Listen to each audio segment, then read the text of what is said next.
Wonderful. Thank you for joining us. Thank you for joining us for the unlocking of the Ajna Hub. I have an intro for us, so we'll start out with that, and then we will get started. So thank you for being here in the Zoom room, and then also on Facebook and also on YouTube. We're streaming in multiple places. So, okay.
Oh, hello and welcome.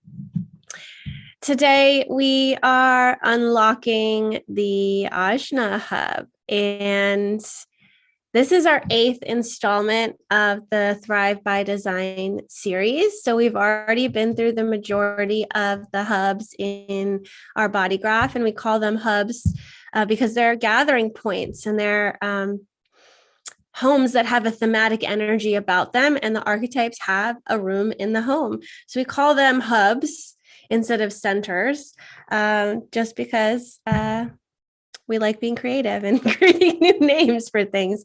You'll also notice that with our work, we're very visually inclined as well. Like, we like to create an experience around these. So instead of just intellectually talking about the energies or the frequencies or the gates without really having anything to stimulate our visual appeal, right?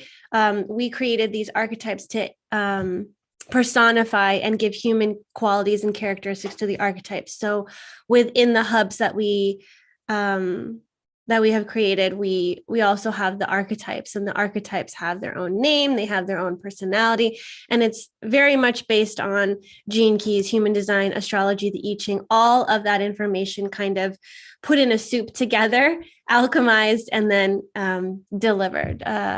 Yeah. So anything that you want to open up with or add about this, Bella? Yeah, I definitely feel like we went through the whole body graph and now we are in the ajna. And I know that this is part of our work that is so important with embodiment. And I just, it feels like I want to go around and around again, this kind of spiral thing that, we're still in the root, we're still in the sacral, it's all about wholeness. So somehow to sit here and be in the ajna, which is the mind, which in a way is kind of like what's been ruling the world for so long, it just feels important to say that it's about wholeness. So even if we're going into one center or these few archetypes that live in this center, it's all about the matrix, the wholeness of all of us. And I feel it's especially important for the ajna because somehow we have given the ajna, or the logical mind, our problem solving machine, so much power. And it is to see, it's not only the logical reasoning there, we also have the creative, like we're going to see from the archetypes today that even just by looking at the center, there's a wholeness there that we're not always aware of in how we're using it. So that's the life for me. Yeah. Wonderful. Well, I'll pull up our slides. So today we're going to be unlocking the Ajna Hub. So this is the key for the Ajna Hub. We say that the Ajna Hub is about vision and brain balance, balance between the two hemispheres. It's also this area of conceptualization, ideas, bringing things down into form as well. So we'll see that this is the key that kind of represents it, putting the puzzle pieces together. And the ideas actually come from the head center. So we're bringing down these ideas from the head center. So here's the Ajna Hub, and it's brought to you by the Inner Circle. And we've been doing this journey within the Inner Circle. So it's not just about these webinars that you see us doing monthly. Actually, after these webinars, we spend a week in the Inner Circle embodying, working with these hubs and the archetypes that are within them. So we have an embodiment webinar that we do together to really bring us into the body and start practicing some things that are going to help us call forth and activate these archetypes and the center in general. And we have a teaching that we do, and we have chart readings that we normally stream. So you've seen the chart readings, and we read people that are inside the Inner Circle. So this is the Ajna Hub. Here we go. So like I mentioned before, it's about vision and brain balance. We're gonna see that this can also be representative of the third eye chakra. So we're gonna get a lot of that third eye energy here as well. And like you saw in the intro video, we have the alchemist. And this is gene key or gate 47. And the frequencies here move from oppression to transfiguration. And it's through the pathway of transmutation. Then we have the inventor archetype. And the inventor archetype in the gene key frequencies, it moves from addiction to silence through the pathway of invention. And this is that like out of the box thinking. And the reason they're so inventive is they return over and over and over to something. And when you kind of like release that grip of the spiral, something new emerges, and this inventive energy comes in. Then we have the philosopher archetype. This is also gene key 4, and it moves from intolerance to forgiveness through the pathway of understanding.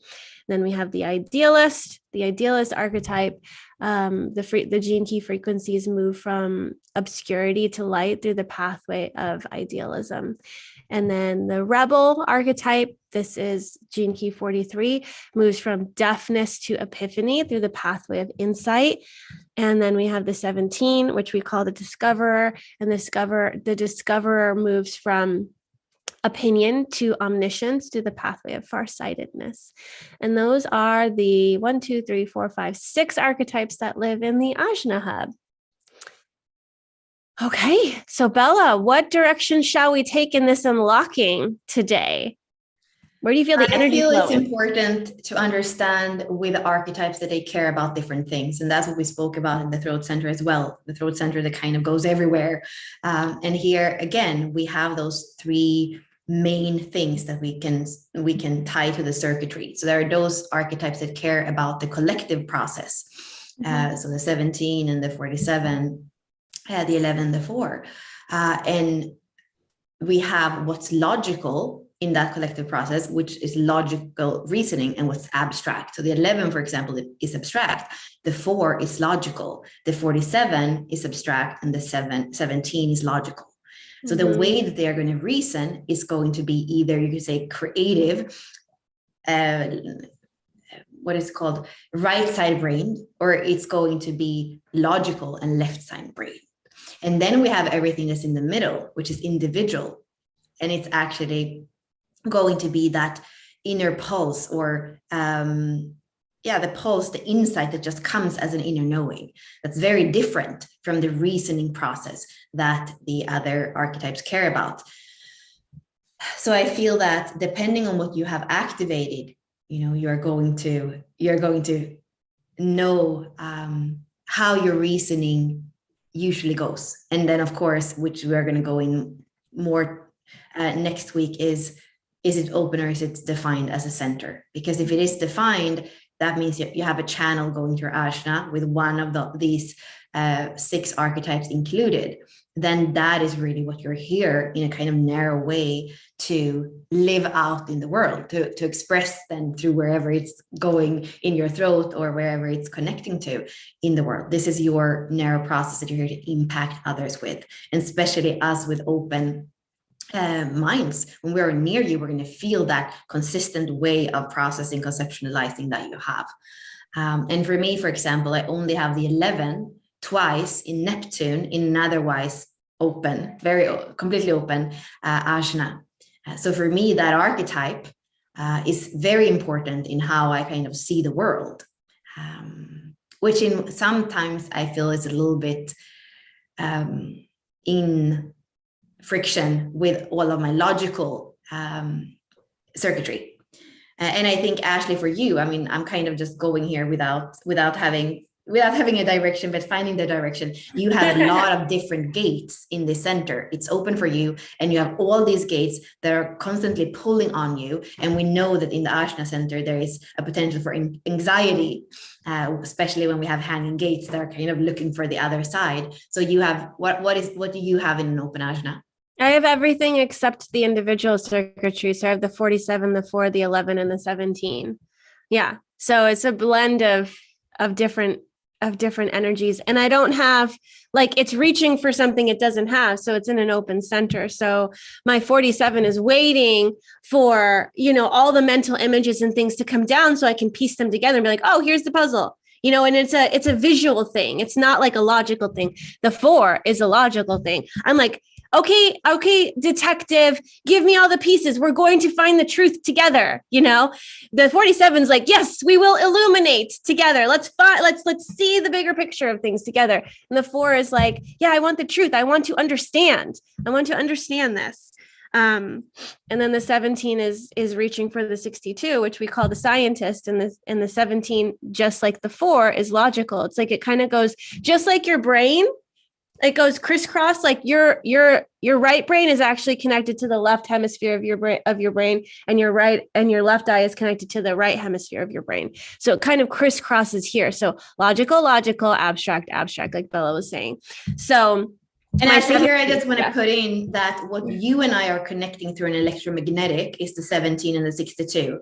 So that's the logical side, where I have the expression, the translation from the throat of looking at the details and being able to translate and make sense of them. And you actually have the 17 that is pointing down. So our way together of conceptualizing is when we connect the 17 and the 62, which is, I believe, very much what we're doing with the synthesizing, with Unlock Your Design, and the language that we have found as we are zooming in and out of those systems. Yeah, there is that. I mean, because the 17, you have to have all the different perspectives. When you get into opinion, it's like, I'm going to take what Richard says, and that is truth. That is it. But there's what Richard says, there's what Ross says, there's the I Ching, there's like all these different perspectives, because they all add to the truth of what it is. Because, like, the 17 is also seeking the truth. It's all connected in the circuitry, right? And so the 17 is taking all of these perspectives and not being narrow-minded about one.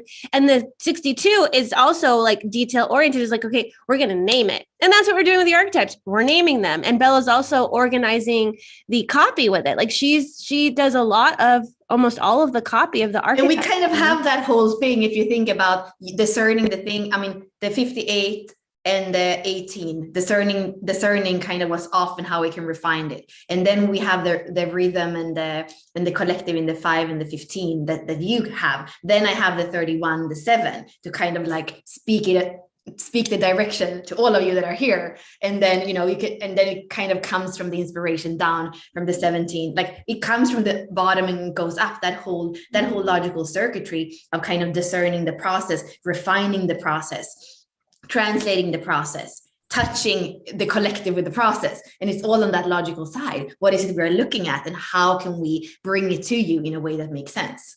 Mm-hmm. Yeah.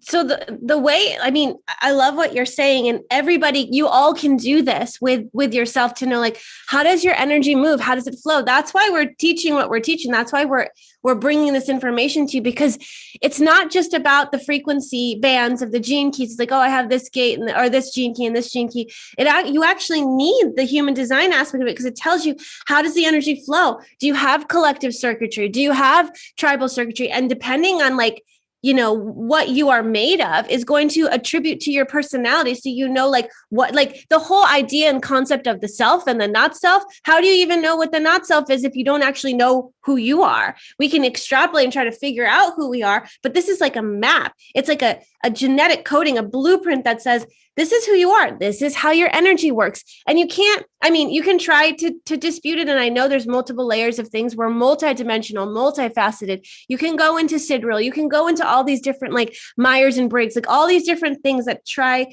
and show you another piece of the puzzle of who you are, right?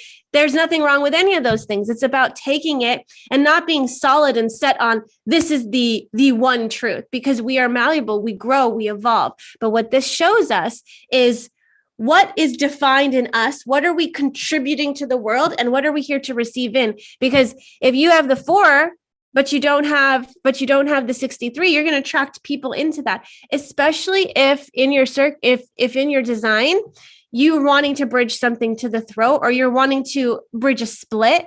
There's so many reasons why we attract the people we attract into our life. And that's why electromagnetics, the science of the law of attraction. Why are we attracting the people we attract? Why does the idealist attract the comedian? Why does the discoverer attract the scientist?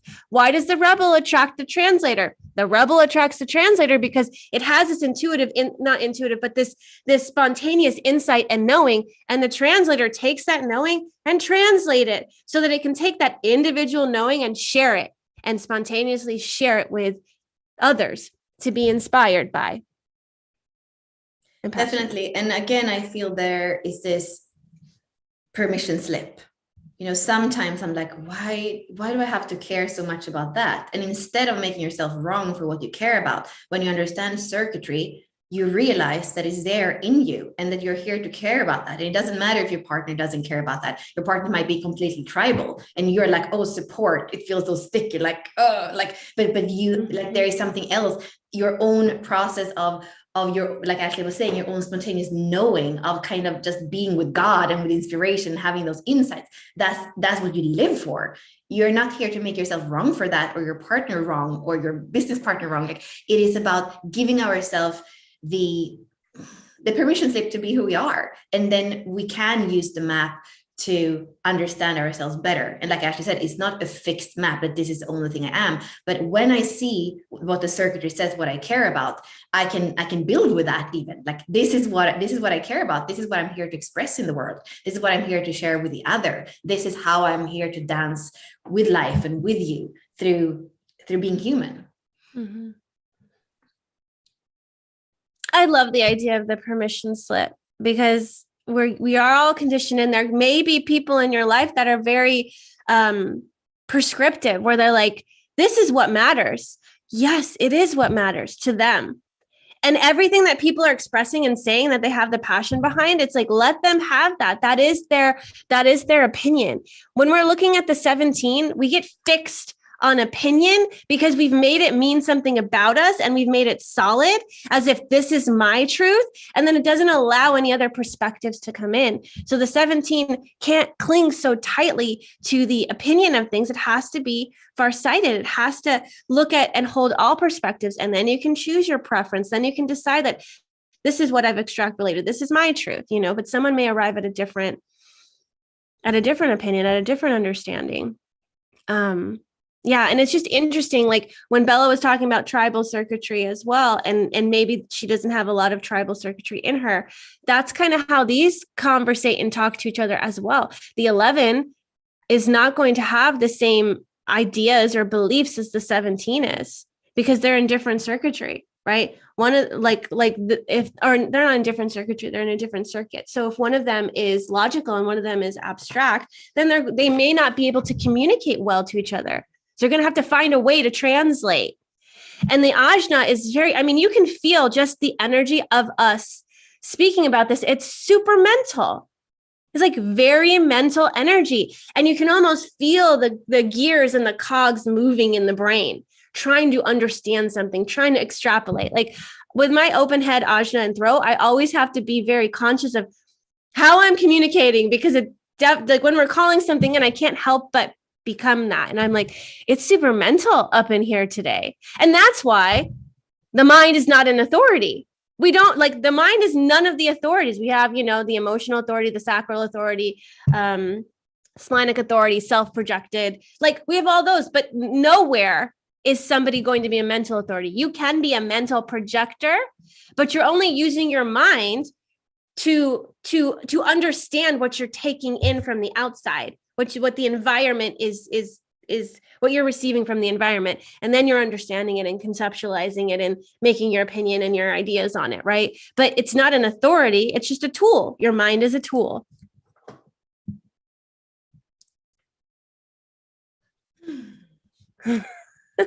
What about the frequency bands of the center? Do we have them? Oh, no, I don't. I can get them, but I don't remember off the top of my head. But it was in the email. If you want to look at it, that's great. Let's see. What is everybody saying in the chat? Also, if you're following along, do you have a defined ajna or an undefined ajna? And what archetypes or numbers do you have in your center? I see a lot of people with the 43. Let's see.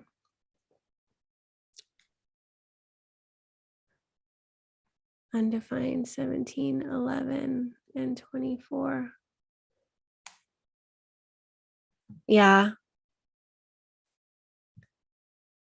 Undefined 43. What's interesting is with Bella talking about how she only has one gate in the ajna center, right? Then when her ajna gets turned on or activated, this is her preferred way of processing.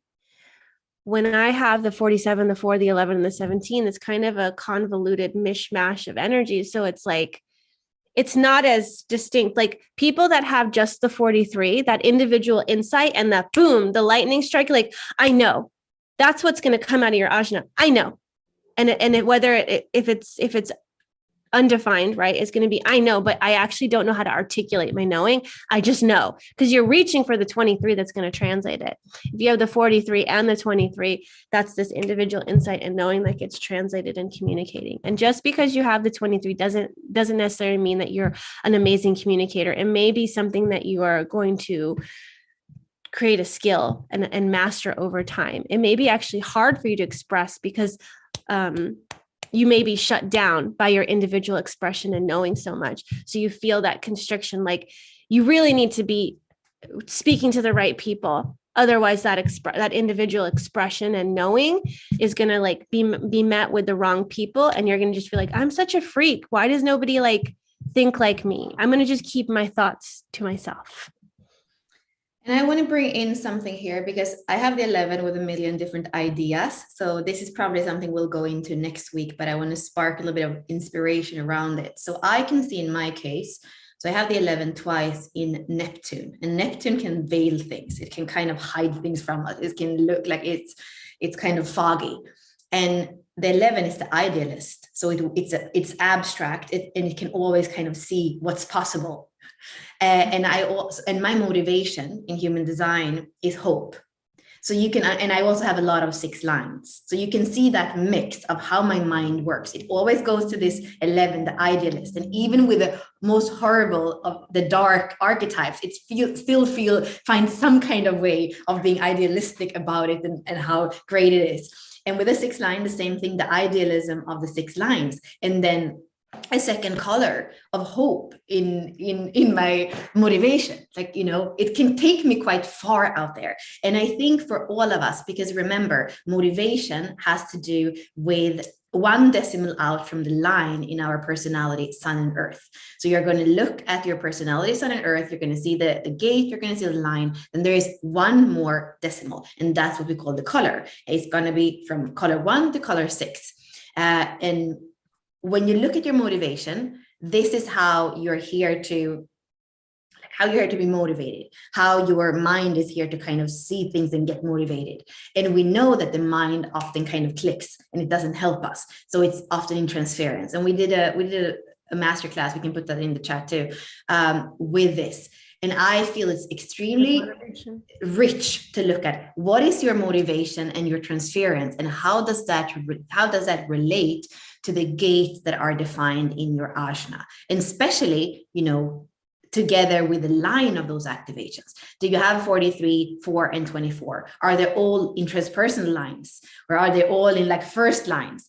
And then if that's first line, is your motivation maybe then also first color? Well, then everything is going to be filtered through that first line, first color. Or is there kind of so I believe that could possibly be something of our conversation if you are with us next week in intensive, because I don't know that we have done that before. We did a motivation masterclass and we have looked at the ajna, but somehow, how does your mind take in and what does it do with it? It's going to depend on your motivation and really the tone that the lines in those archetypes gates are giving you.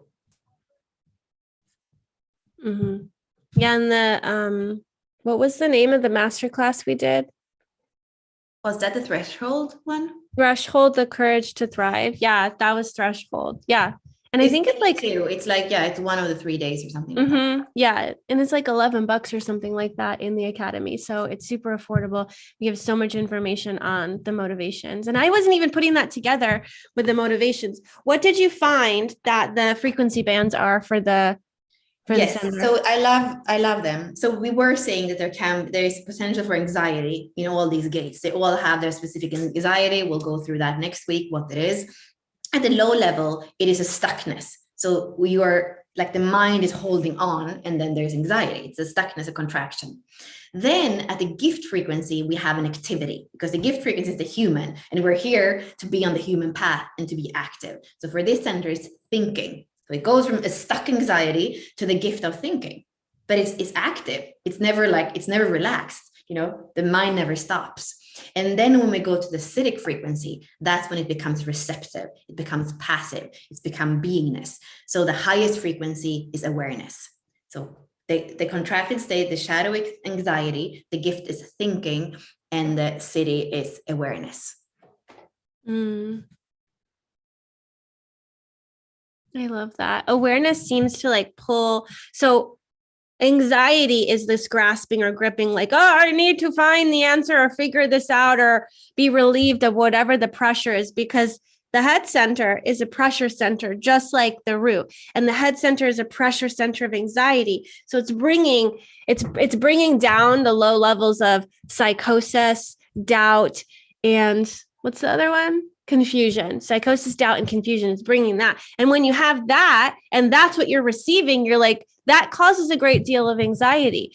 Thinking, you kind of have more of a grasp or authority over it. You don't feel as out of control, right? You kind of are getting through things. And awareness seems to be more like this objective observer, where you have awareness of what's going on in your mind and even the anxiety that's present there, but you don't let it take you and grip you and spiral you and spin you out. It's like you can witness what your mind is doing. And oftentimes when people have defined head or ajna, and I know we said we were going to get into this, but there's a lot of mental chatter. There's a lot of thinking. And even when you go into meditation, it can be quite hard to silence it. When you have an open ajna mind, head, you can kind of get into this blank space where nothing's really happening. And for me anyways, even when I go into meditation, it's easy for me to get into theta state and kind of zone out and be in nothingness.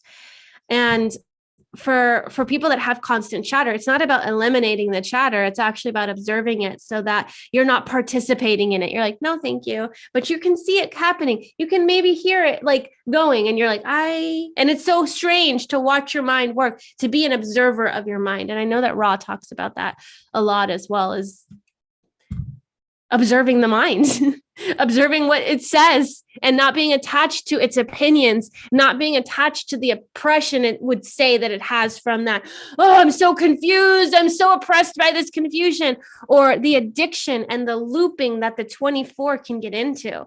The 24 and I mean, even talking about these states, I feel my solar plexus just going like crunching, like, oh my gosh, the 24 gets into addictive, repetitive loops. It's returning. So maybe it was wronged in the past. And it's like, it feels like shame around that. It's like, oh my gosh, like what did I do? What did I do to make this person so mad at me? And then it's like, all right, let me loop and go over every single detail of this event to try to figure out, like, you get into this psychosis because you're trying to it's a mystery to you. Why did this happen to me? What is this about? And loop, addictive tendencies. And that's why in the inventor archetype, you see in the painting that Lindsay Foy did for us, all sorts of different types of addictions can come into this, because what we're trying to do is fucking numb ourselves from our crazy mind. It's like, all right, candy, alcohol, drugs, all these things to help us escape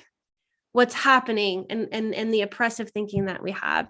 Then we have the philosopher, intolerance. When you don't understand the other, you don't understand the situation, you don't understand yourself, you can't find the truth, you're in doubt, you're going to be intolerant of other people. This is linked to the programming partner of the revolutionary, which is very reactive. So it can be this like push away intolerant energy and reactive explosive energy too. But when you take the time to understand yourself, to understand the other, that's where forgiveness can kind of like wash over everything. And the 4 is also afraid of chaos. That's kind of what all the logical is afraid of chaos. So that's why they go into perfectionism, or go into that one answer, that nothing is actually really ever black or white, but that's what it wants to do. It's running away from it. Would you say that maybe in the logical circuitry, there's a want or desire for certainty? Like it's to find the truth and be like, oh, okay, I can rest or something. Well, it's more than anything perfection, because the logical circuitry, the collective circuitry in the logical circuit is here to take us into the future in a pattern that works better than the pattern of the past. So then it can become that very idealistic and say, this is the right pattern, and it wants to perfect the pattern. That's what it's here for. So there is definitely a risk for perfectionism and never having it being enough in that. So that's the thing. Forgiveness is forgiveness. But, as even just in the gift frequency, understanding you can always have more. That's why I was saying the gift frequency is always active. It's doing. You can always have more understanding. But somehow with forgiveness, like it's the end point. When we come to the glimpse of the acidic frequency, there is no more doing. We're already there. We're already whole. And I feel, I definitely feel the influence of that in both you and me, Ashley, with logical. Like we were saying, we have the whole logical circuit. We don't have the last one, the 4 and the 63, but everything else up until that. And maybe unlike your design is kind of like, that what creates that channel. But it's so interesting. What do we care about as you and I together? Yes, that's what we care about. Then when you are with your husband, or, like you connect with somebody else, we were speaking about the other partner that you were with before a few years ago, you and Ali, like it's a completely different dynamic. Mm-hmm. So it's, it's actually, I'm gonna stop screen sharing so that we can actually just have a conversation. It's beautiful and it's fascinating what is possible when we just allow the connections to form and not make things so mental and logical and like try to figure it out. It's like, can you surrender to the relationship? Can you surrender to it? Because like we create a dynamic between us through our electromagnetics, like you were saying. And then, like you said, in other relationships, we're going to have a completely different experience. So can you surrender to the experience without labeling it as good and bad? Just be like, this is how I choose to show up. Our mind likes to find the thing that's wrong because it wants to protect us from death. It wants to protect us. It's fear-based. The mind is. You have to actually work to program it to have different belief sets, but we are hardwired to survive. And so the mind's only job is to make sure we don't die.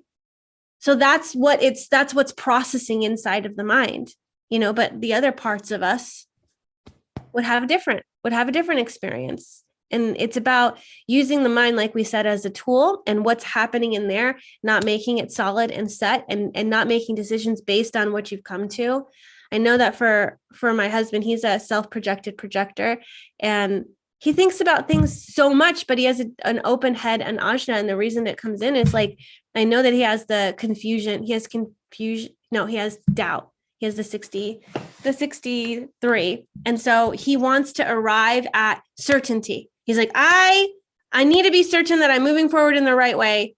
And then when he gets to it, he's so solid on it that he's like, I've thought about it so much. How can it be wrong? I'm like, because you thought about it so much, because you made it a mental process. I don't know, surrendering to relationships, surrendering to life, using the mind as a tool instead of the authority, I think is the biggest takeaway. Lots of people commenting about their motivation too, that I'm seeing. Yeah, I wanted to bring in here because what you said kind of stuck with me when you're saying, it's what's keeping us alive. And then I'm thinking about the whole, like the trivium being that we're becoming, and I'm thinking about our 3 awareness centers. So we have the splenic awareness, the instinctive awareness, which is the more animalistic awareness in the spleen. And often that's what we think about with survival. But then somehow on a low frequency, at least, I think it's going in all the awareness centers. So somehow here, when we have the anxieties of the ajna, I mean, this is what made us evolve and survive as human beings. So there is this fear of dying there too. And then what does that even mean when we translate it into the newest awareness centers, which is the emotional awareness, which is where there's a lot of purification now. And I just know you and me actually looking at our relationships this past year, like we can see how much purification it is with everything, all the shadow frequencies that we have in the emotional center. And I'm wondering, how is that even connecting with our fear? Like sometimes an excruciating emotional pain can definitely feel like dying. So there is something in the awareness center that's very connected to this fear of dying, whether it's a literal death or some other kind of death. And I don't know, like I guess that I'm so tired of just speaking about the same thing all the time of the gates or the archetypes. So I need to kind of bring in, like today, for me, the key word is wholeness. How can we look at this in a holistic way? How can we understand how the spleen, the ajna, and the emotional center are becoming this compass for our human awareness as it's evolving? Like these kinds of things feel even more interesting than to be stuck in explaining exactly what the 4 is and how it's different from some other gate in the ajna.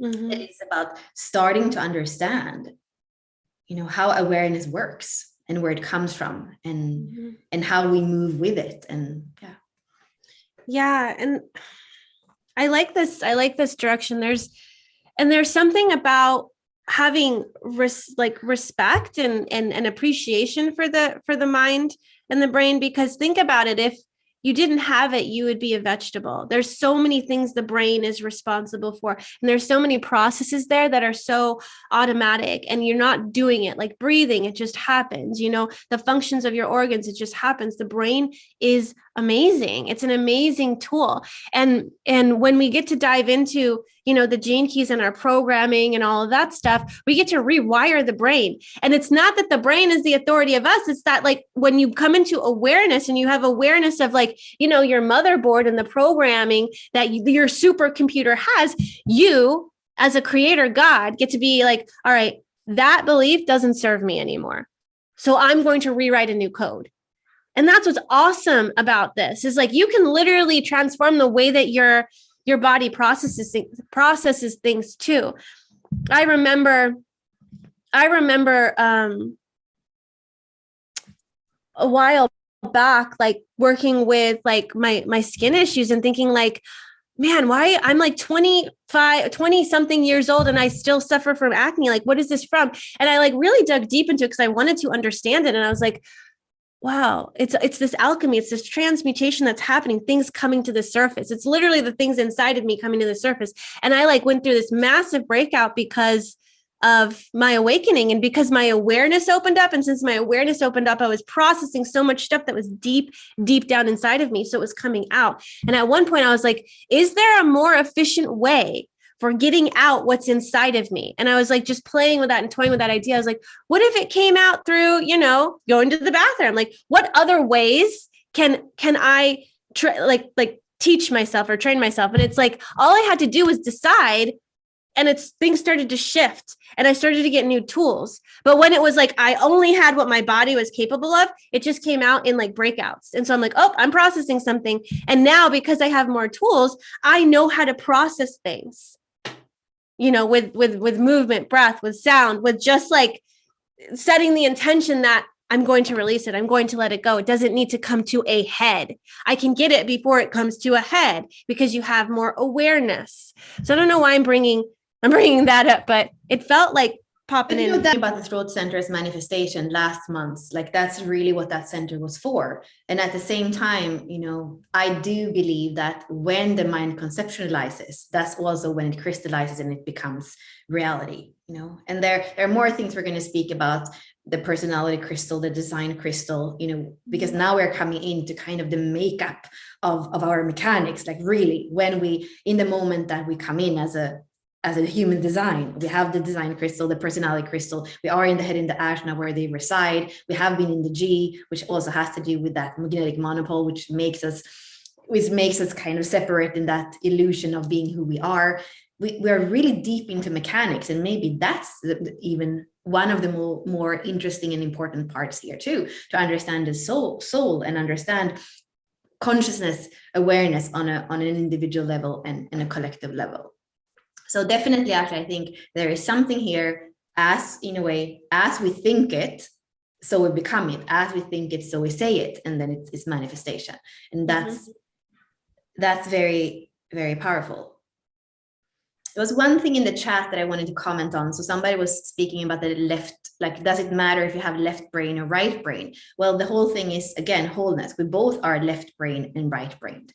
And we have been wired to use our left brain more because that's how the school system and everything is set up.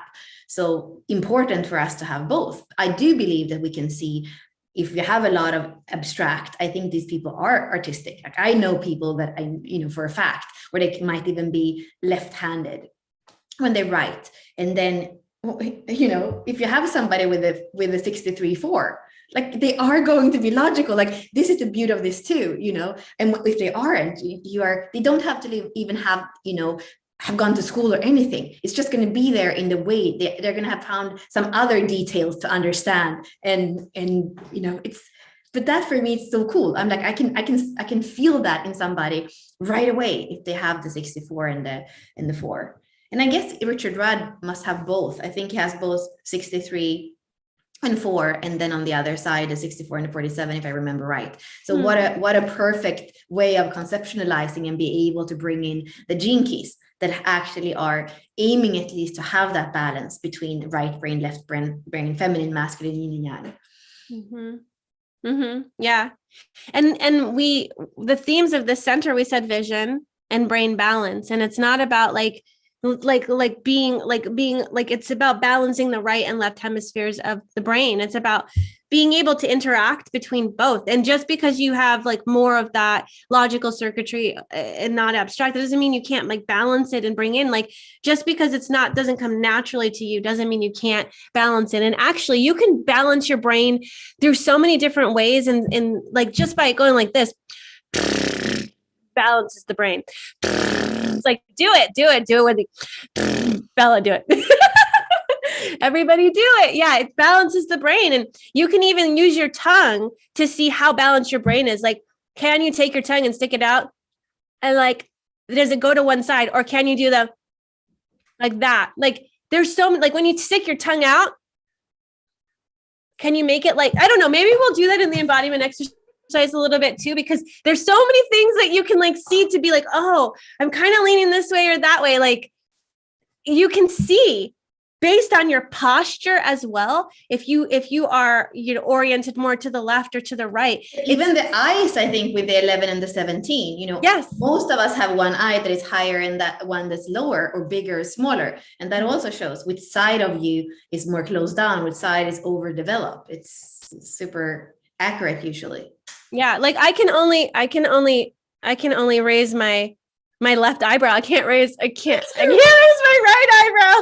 Which one is linked to that side? Because when you're looking at the body graph, what's the right and what's the left? How do we discern that? Like, I would say that exactly, it's a little bit weird, but definitely where the emotional center is, it's the abstract and the feminine, and where you have the spleen and the, like where you have the 16, 40, 48, that is logical, right? But then on the other side, where you have the 35 and the 36, that is just, that's the like that's, that's the felt life. So, yeah. And sometimes I feel wrong. Sometimes I really feel like the other side is where all the emotion come in. So I mean, somehow we need to understand that this is just a map. Like the map is not a 1,000,000%, 100% true. It's just a map. And the more we believe it's 100% true, the more I think it's going to show us that it's skewed, and when we trust it completely, it's going to show us that it's skewed. When we look at it as a model, it's going to give us the possibility to discover more through it and to kind of fill in the gaps, because we're not attached to it. Again, like the Ajna is not saying this is the only truth that exists. Yeah. And just like Richard is a conduit or a channel for this information. So is Ra. So are you. And we're all looking, it's almost like we're looking at the same thing. And Richard and Ra are getting some perspectives, and you're getting some perspectives, and you're getting some things that Richard doesn't get. So whenever we're talking to somebody, or when we're talking about channeling, or when we were even working with Simone and she was doing soul communication, I was like, everyone can do this. You just literally, you plug in and you're receiving through your openness. Like Richard brings in, like if Richard has a defined head in Ajna, which I think you were alluding to because he has those channels, if he has a defined head in Ajna, then he's not receiving through here. He's processing through his fixed, consistent mental energy. He's receiving through other things. And he has nothing in his G. So somehow it all is coming in through the heart, and then it's becoming translated. And that also the he becomes the archetype. Sometimes, because I've heard him talk about like doing psychedelics and stuff, I was like, I wonder if Richard like channeled the archetype through psychedelics, and he was like, all right, I'm going to become 42. What is that? Okay, death, let's experience this, or whatever, or endings, or whatever it is. So I don't know. It's interesting because we all find a way of processing this stuff. Like Bella and I have our own way of processing and bringing in the archetypes, and translating them. And that's what you're doing too. Like we're all different expressions of the same thing. Like we all are source. Like Bella mentioned, like wholeness and totality. Right? We all come from the same source. It's just, what is your filter? What is being expressed out of you? And you're getting to know that filter because that's your personality. That's you. But we are all God having a human experience. And it's like, how does life want to live through you? And surrendering to that. It's cool. Well, did anyone have any questions that they wanted to put in the chat? Not in the chat, but in the Q&A? Because I think that we're wrapping up in a little bit. It feels... Yeah, and I guess, they're all the questions that is like, what's the difference between open and defined? And, what's the physiological? This is super interesting in terms of the physiology, but all that will have time to in an organized way. So I think that, I like today, because before it felt like we were sometimes doing the same thing 3 times, because we would have the opening call and go kind of, in the theory of it. And then in the embodiment call, in order for people to kind of feel safe, we would go into the same thing. And then in the teaching, we were going to go into the same thing. So I feel like today was more of a conversation, what was alive, which is kind of our signature too, when we come in and do things. And then we're going to have the possibility to go in a more organized way, whether it's through the body and through the understanding, or through diving into the charts. We also do chart readings next week. So I guess for me, this is a way of also extending the invitation to come into the inner circle, $22, and then be with us for a month and just kind of eat what's there and see if you like it and want to stay. Eat what's there. Exactly. Yeah. So if you would like to join the inner circle, because we will be going in, like Bella mentioned, we're going to be going into the ajna, having that embodiment. We have a Facebook community for the inner circle. We have an academy portal where all of the replays and all the information is going to be there. We still have the throat hub. I will be taking it down. So if you are in the inner circle, like make sure you get through that material, because by the end of the day today, I'm going to be taking it down. We have discussion prompts that we have within the Facebook group, the embodiment webinar, like we mentioned, the hub teaching webinar. The embodiment webinar is more of a meeting. So we'll all be on camera together doing stuff together. And then we have chart readings and anything else that comes up. So it's going to start next week. June 20th through the 24th, we'll have the Ajna Hub intensive inside the inner circle. And the academy looks like this, where you're going to have all of the resources. This was from our Splenic Hub. Unlocking, this video will be up in there, the unlocking of the Ajna, and then anything else we add to that. So definitely, if you feel called to join the inner circle, we'd love to have you. If you want to join, you can get $22 off your first month, making it $22 this month if you use code community at checkout. And we hope to see you inside. You can find that through going to bit.ly/UID-IC. That's going to take you to the inner circle page where you can sign up. So I mean, just reflecting on where we've been, this feels like this is more of our style. Like Bella said, it's like we're gathering what's alive in the field, and it's also informing us for next week. So depending on who is in the inner circle, it definitely impacts and influences what comes through, because Bella and I are always reading into the energy, into the life force, into what's alive. So if you are there, you are a contributing factor to it. And depending on what discussions and what things come up inside of the Facebook group and inside of our discussions, that's going to also impact what we bring through and what we decide to teach or model or bring in certain embodiment activities for it. So yeah. Was there any question to go into this?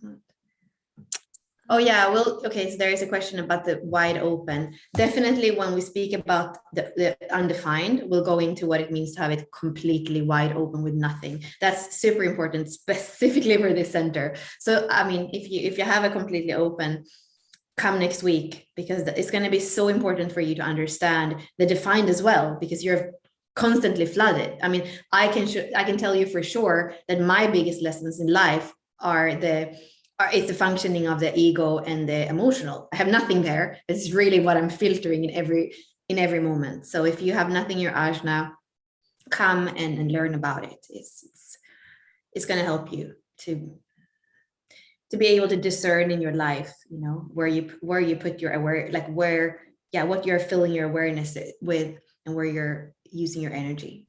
Mm-hmm. Yeah. And I think too, I did something on the brain when we were in the Splenic Hub, which all this reminds me of. I feel like I kind of want to get more into the brain chemistry and the brain, the way that the brain works, because it's so fascinating. So I'm going to grab that video and I'll stick it in the inner circle for you guys. It just talks about like what you focus on expands, and what you focus on is what you're collecting. It's like the detective that says, all right, we're going to figure this out. And then your brain is like, sort through all the other stuff. We're not letting it in. Only the stuff that has to do with this is coming, because you can't have unlimited awareness where you're taking in everything. So your brain is the filter. So you get to discern and decide what you focus on, expands. The abracadabra is like, I speak it, I create it. It's like, I think it, I am it. That is how I perceive. So you have the ability in this center to change your whole perception of your reality, of your world. So this is one of the most important centers, even though it's not an authority. You can change your reality based on your perspective of things. You can be in hell right now and heaven in the same moment. So if you want to join the inner circle, come with us. Come with us. Thanks for posting that masterclass as well. If you can post it and Bella posted the threshold masterclass that included the motivations. So do you feel like you want, are you muted? Muted. Yeah, I was saying, are we behind closed doors giving somebody a free month from the webinar, or are we doing it like for everybody? I mean, I guess it's not a secret. So we could just choose somebody that gets to come in with us. Yeah, let's just choose someone. How are we going to do that? Yeah, we're not going to go behind closed doors and do a Q&A because there's not a lot of Q&A questions. So if you are in the Zoom room with us and you're not part of the inner circle, please put your name in the chat.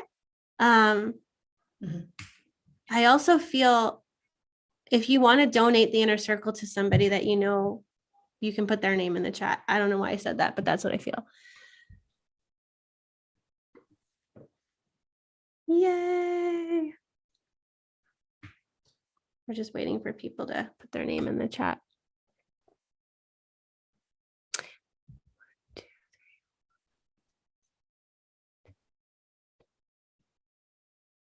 12. Okay. J-Lo, are you still on? J-Lo, pick a number between 1 and 12.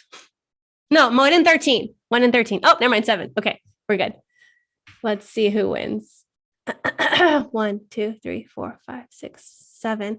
Oh, interesting. So Renee, which is not, how do you say this? Stjernstedt. Is that German? Yeah, it's like Norwegian, or it could be Swedish, but Old Swedish or Norwegian. And it would be Stjernstedt in Swedish. Ooh. So it's Swedish. Yes. So you said Renee. Who's Renee? I knew I felt somebody that was in. Yeah. Who's Renee? Renee wins. Renee's the winner of the inner circle, the free month of the inner circle. Hopefully you can make a connection between us and Renee, since that was the name you put in there. No, but maybe it is Renee. Maybe that's her first name and her last name is. Oh, yeah, you're right. That's the family name. Yeah. So it is Renee. Okay. Well, please reach out to us, me or Bella, or Unlock Your Design so that you can claim your, yes, her name is, or her, his or her name. I don't even know. It's her. It's her. Okay. Okay. Thank you. I'm other languages just like baffle me. I'm like, I don't know.